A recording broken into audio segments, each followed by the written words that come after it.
Hoy hablaremos sobre la arquitectura del paisaje. La arquitectura es considerada la ciencia de construir, diseñar y proyectar espacios que sean habitables por el ser humano y que a su vez satisfagan las necesidades de las personas que los habitan.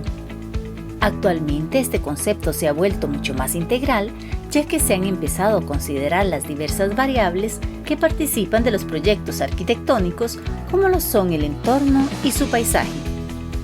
La arquitectura del paisaje es una disciplina especializada en la creación, rehabilitación y conservación de espacios al aire libre, diseñados pensando en las necesidades humanas, pero sin perder de vista la sostenibilidad y el respeto por el medio ambiente.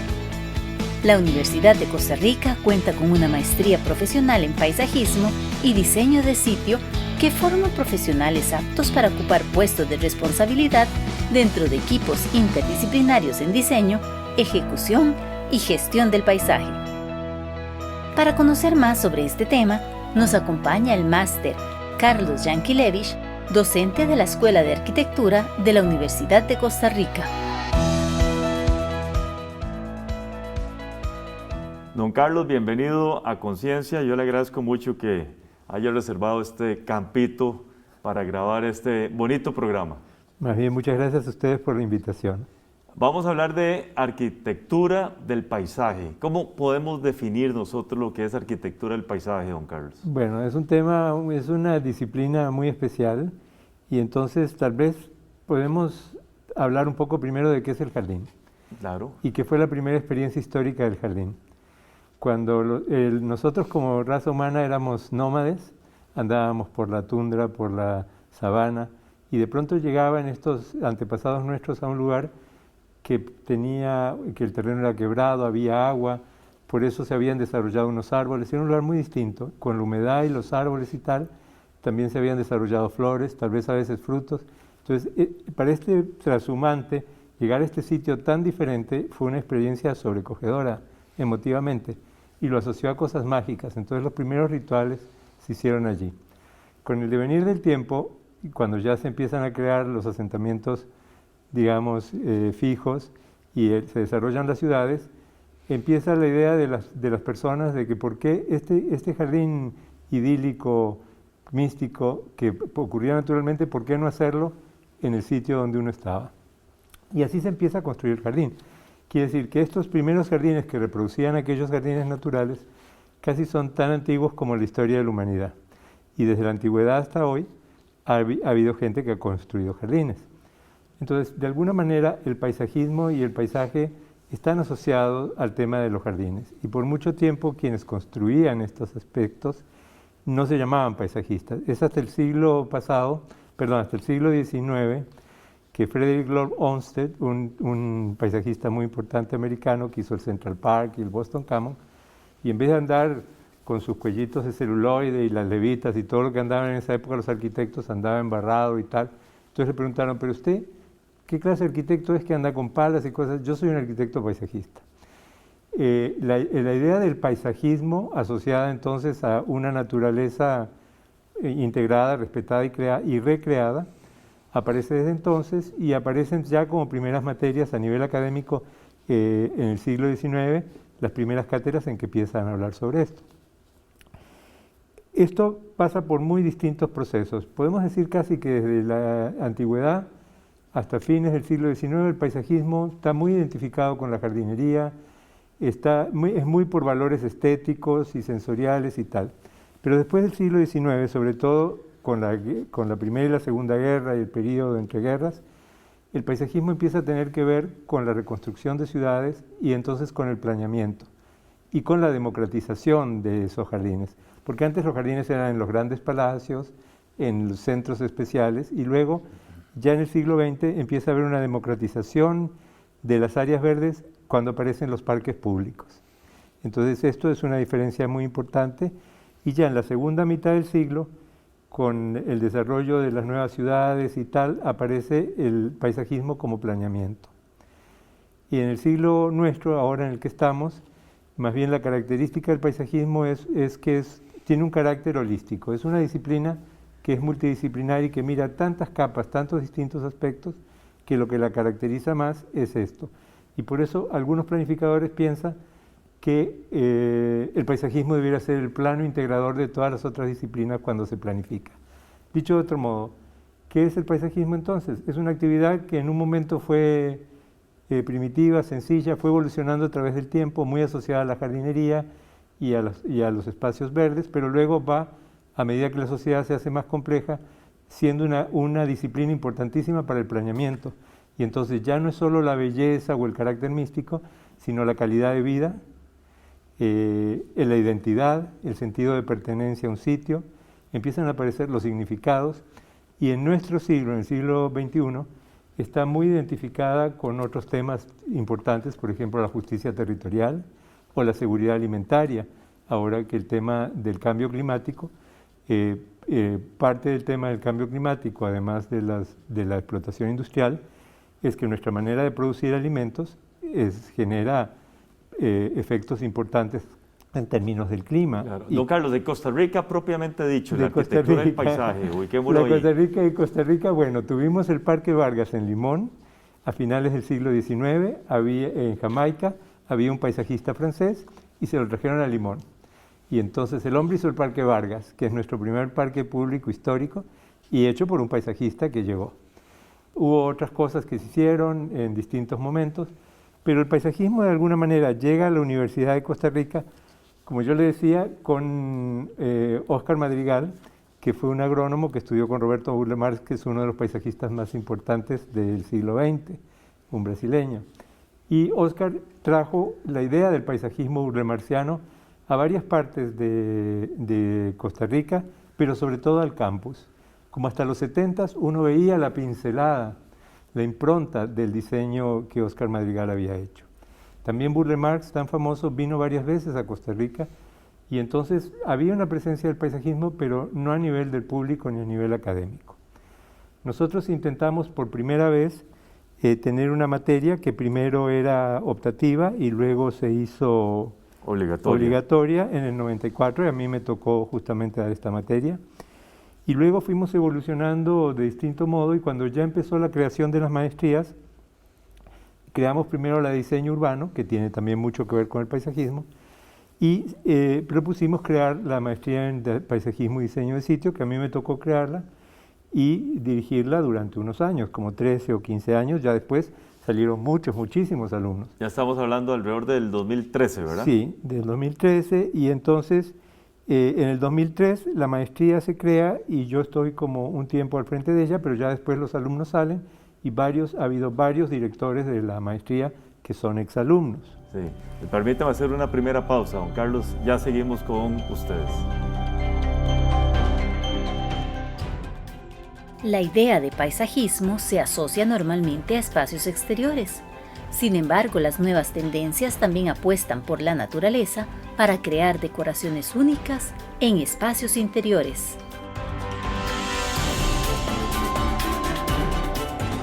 Muchas gracias por continuar con nosotros. Estamos hablando con el doctor Carlos Yankelevich, quien es docente e investigador de la Escuela de Arquitectura de la Universidad de Costa Rica.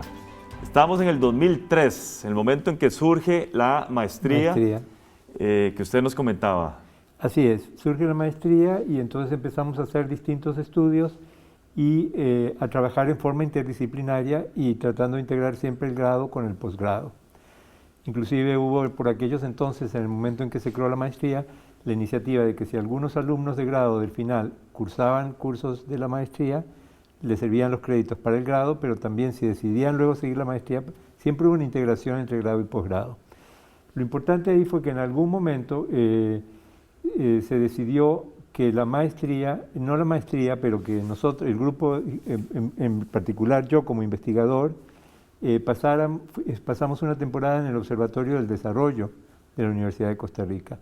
Y a raíz de eso se planteó un proyecto que se llamó Observatorio del Paisaje, que todavía está vigente como proyecto, pero que en realidad consiste en un centro muy importante de reflexión, de actividades. Realizamos múltiples actividades y estamos presentes en línea y publicamos. Dentro de ese trabajo que hicimos en el Observatorio del Desarrollo como Observatorio del Paisaje, porque el Observatorio de Desarrollo en ese momento, hace años, y me imagino que todavía, tenía como objetivo crear otros observatorios. Entonces nosotros allí iniciamos esto. Era la época del PRUGAM, famoso PRUGAM que tratábamos de cumplir con la Ley de Planificación Urbana del 68, que todavía no hemos podido en Costa Rica tener una ley de planeamiento territorial. Y entonces estaba casi ya terminando todos los estudios del PRUGAM y se tenía que aprobar el PRUGAM. Pero la variable paisaje no estaba. Vinieron unos expertos extranjeros y tal, y en una encerrona que se hizo, y dijeron, bueno, pero como la variable paisaje, ¿por qué ustedes no la tienen? Entonces la Compañía Nacional de Fuerza y Luz, que era quien llevaba adelante todos estos estudios, le planteó a la universidad que por qué no tratábamos en la medida de lo posible de ponernos al día con la parte de paisaje dentro del programa como estaba. Ahí don Rosendo Pujol había hecho una parte importante dentro de los equipos de la universidad que participaron en lo del programa, y entonces vimos cómo entonces integrar la parte del paisajismo. Aquí viene algo muy importante, que luego hicimos más investigaciones sobre eso, que es el concepto de unidad de paisaje, que es algo muy nuevo, como del 2000, más o menos 1990-2000. Y es un concepto netamente paisajístico, por el cual, gracias a tener una cartografía, hacer mapas de unidades de paisaje, tenemos un instrumento propio los paisajistas. Si no, los geógrafos tenían su cartografía, su orografía, sus divisiones políticas, los planificadores tenían su mapa de uso del suelo potencial, real, actual, y el paisajista siempre le decían, bueno, a ver dónde pone usted el paisaje, el punto panorámico, el paisaje bonito, porque el paisaje es mucho más que esto. Entonces, a través del concepto de unidades de paisaje, que sobrepasan los límites físicos o administrativos y los integran, tenemos unos mapas que se llaman de unidades de paisaje. Y nosotros entonces, gracias a ese convenio con la Compañía Nacional de Fuerza y Luz y la Universidad de Costa Rica, hicimos el primer mapa de paisajes del área metropolitana de Costa Rica. Y con eso fuimos el primer país centroamericano y latinoamericano en tener mapeada un área metropolitana. ¿Qué año estamos hablando, Carlos? Estamos hablando del 2000, probablemente 2000, duró como 3 años, digamos, entre el 2005 y el 2008. Interesante. Luego el INBU pidió a la universidad en algún momento que le donara el atlas, o hicimos un atlas de mapas de paisaje. Y el propio INBU contrató en algún momento un estudio mayor para hacer lo que se llaman catálogos de paisaje de todo Costa Rica. Entonces, este tema de la Compañía Nacional de Fuerza y Luz fue muy importante, como también Cruza en algún momento nos hizo una donación a la universidad para que estudiáramos variables relacionadas con el tema hídrico. Y nosotros como paisajistas, en lugar de hacer esto solamente analizando las variables que tenían que ver con el tema hídrico, las analizamos contrastadas con las variables del paisaje. Entonces, de a poco hemos metido en el diálogo, en la conciencia universitaria, académica, pues, no tanto en el público, porque eso puede costar más. El público entiende que un lugar bonito, que una planificación del espacio, pero este tema del paisaje entendido a un nivel más macro o intermedio, que tiene que ver con la calidad de vida, que tiene que ver con los aspectos ecológicos, esto es la parte más académica que nosotros, la universidad y el Observatorio del Paisaje, hemos contribuido. Y tenemos una presencia en Latinoamérica con estos estudios. Sí, don Carlos, ustedes hicieron un mapeo también del paisaje de Barba Heredia, de San Pedro de Paz y Tres Ríos. Primero, ¿por qué estas 3 comunidades, verdad? Sí. Y un poquito los resultados. Bueno, cuando se terminó el trabajo con la Compañía Nacional de Fuerza y Luz y el resultado fue este mapa que ellos querían, porque se estaba hablando de fragilidad ambiental y luego se empezó a hablar entonces también de fragilidad paisajística, en qué parte había una fragilidad o cómo debía protegerse el paisaje. Pero finalmente el programa no se aprobó, estaba todo ese material y nosotros teníamos estas unidades de paisaje que podríamos llamar de todo el área metropolitana, pero que a su vez podían verse en microunidades. Entonces la universidad esta vez, no una fundación ni un ente exterior, nos aprobó un proyecto para profundizar en en cómo a nivel de una comunidad se podían aplicar también las unidades, que eran como microunidades de las mayores. Lo que lo motivó fue que nosotros, cuando habíamos hecho las otras grandes unidades, hablábamos de unas zonas silvestres, hablábamos de unas zonas intermedias y de unas zonas urbanas. Entonces quisimos buscar identidad de paisaje en esos tres sitios y por las características de riqueza paisajística, de la mezcla entre no claramente urbano y rural y tal, elegimos estas comunidades. Sí, permíteme hacer una segunda pausa para que en el tercero usted nos termine de desarrollar esta idea. Ya regresamos. La arquitectura de paisaje se fundamenta en el uso racional de la naturaleza y el entorno natural en beneficio de la salud pública al dotarla con beneficios ambientales y terapéuticos.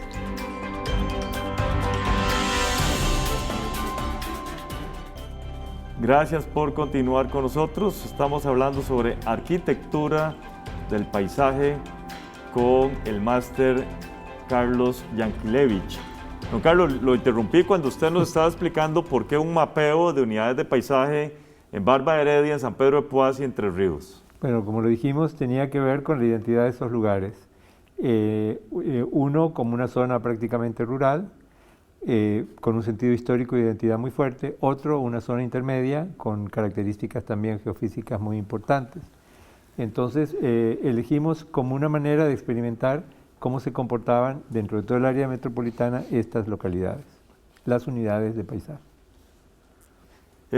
Una investigación, una de las temáticas que a mí me llamó muchísimo la atención es evolución histórica y espacialidad del bosque premontano húmedo.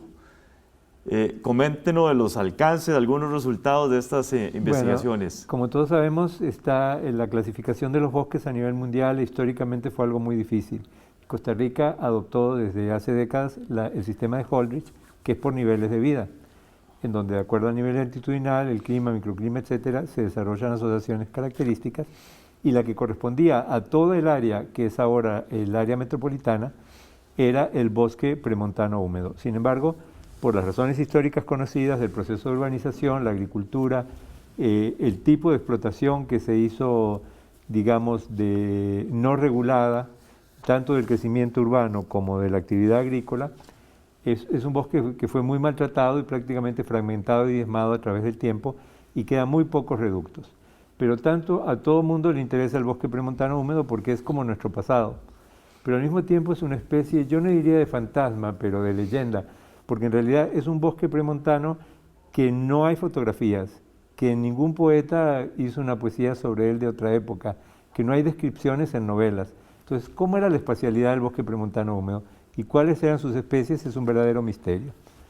Entonces, quisimos hacer una investigación que comparara los distintos inventarios y, oh sorpresa, vimos que no había distintos inventarios, sino que el premontano húmedo, cada investigador que lo estudió dijo, para mí esto es el premontano húmedo. Pero eran cosas completamente diferentes. Entonces hicimos un estudio comparativo para ver a través del tiempo las consistencias que podían perdurar o no. Esto lo hicimos con mucho apoyo del Departamento de Historia Natural del Museo Nacional y sobre todo cuando todos los sistemas georreferenciados pasaron del envío al Museo Nacional, que es donde están ahora. Entonces, lo que nos interesa de esto es simplemente, en base a los remanentes actuales del bosque premontano, pero nos interesa toda la parte histórica y somos como paisajistas, hay biólogos también interesados, hay otras personas interesadas en decir, bueno, ¿cómo sería estar adentro de un bosque premontano húmedo? Entonces, estamos haciendo un trabajo de esto, pero tal vez lo más importante es tratar de recuperarlo. Y aquí voy a hacer un pequeño comercial, que es que está muy de moda decir que la gente reforesta y reforestar con nativas pero no, es decir, la cobertura vegetal no es solo arbórea. Hay distintos estratos, está el estrato arbóreo en alto, medio, bajo, el estrato arbustivo, el estrato herbáceo. Y cuando uno quiere recuperar la cobertura vegetal, debiera hacerlo desde el suelo, con una Yo creo que en el siglo XXI y en Costa Rica nos gustaría más hablar de regeneración desde el suelo que no solo de reforestación. Pero en esto la gente dice, bueno, vamos a reforestar, entonces usemos plantas nativas.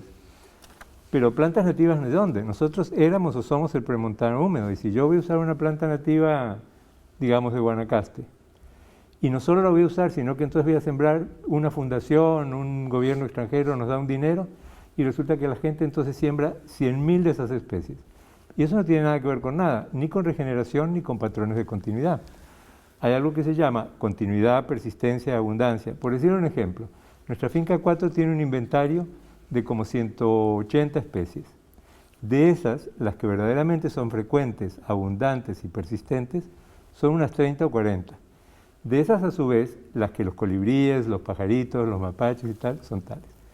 Si a la hora de reforestar, nosotros vamos a reforestar, por decir, con roble de sabana, que es maravilloso, es nativo, todo lo que se quiera, de los pobres pajaritos quedan igual, y los otros, porque no estamos regenerando la continuidad del sistema como existía.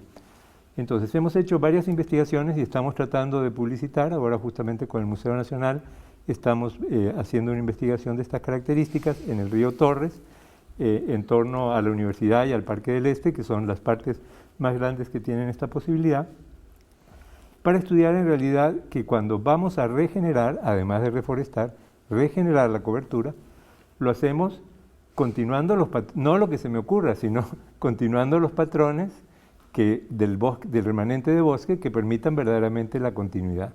Entonces, el premontano húmedo lo vemos de esta manera: cómo regenerarlo en base a su presencia actual desde estos conceptos, pero también como paisajistas con la inquietud de cómo tratar de investigar y cómo regenerar o entender cómo pudo haber sido la espacialidad de ese bosque premontano húmedo antes de la llegada de los españoles o en la época de la colonia. Qué interesante. Ya nos queda un minuto, don Carlos. Participación de estudiantes de grado y posgrado en este concepto de arquitectura del paisaje. Mucho interés. Mucho interés y mucha participación. En este momento, pues, es decir, siempre la maestría ha producido unos grupos de especialistas que están todos muy activos, y los estudiantes en general tienen un interés por el tema, tanto en el grado como en el posgrado, y sobre todo en las investigaciones hemos tenido una gran ayuda de ellos. Pero más que eso, también ahora hay un esfuerzo en la escuela en este momento de integrar al paisajismo otras materias, porque si no era como una materia por ahí, entonces, por ejemplo, en taller de diseño y en otras materias se está tratando de integrar la variable paisaje. Le agradezco mucho, don Carlos. Muy interesante, muchísimas gracias. Bueno. Gracias a todas y todos ustedes. Continúen con la programación de Canal 15 UCR. Hola, nos encontramos de nuevo en este segmento que hemos llamado Conceptos. Soy Catalina Lao y voy a definir lo que dijo nuestro invitado aquí. Y en vez de andar con sus cuellitos de celuloide y las levitas y todo lo que andaban en esa época los arquitectos, andaba embarrado. Bien, celuloide es un sustantivo y se refiere al nombre comercial de un material plástico muy flexible que se obtiene de la celulosa. Un cuello o collar de celuloide era un cuello de camisa desmontable hecho precisamente de ese material plástico. Este cuello se podía limpiar con un trapo húmedo y así extender el tiempo entre los lavados de la camisa. Pero también el investigador nos dijo: Departamento de Historia Natural del Museo Nacional, y sobre todo cuando todos los sistemas georreferenciados pasaron del envío. La georreferenciación es la utilización de coordenadas de un mapa para definir una ubicación en el espacio a las diferentes entidades cartográficas. Todos los componentes de una capa de mapa poseen una ubicación geográfica y una extensión concretas que le permiten ubicarlos en la superficie de la Tierra o próxima a ella. Por ello, la importancia de estudiar los sistemas georreferenciados para poder definir los elementos presentes en determinado lugar, como es el caso del bosque premontano húmedo. Esto fue Conceptos. Los invito a acompañarnos en otro programa de conciencia para seguir definiendo más palabras. No olviden visitar nuestras páginas de Facebook y YouTube. ¡Hasta la próxima!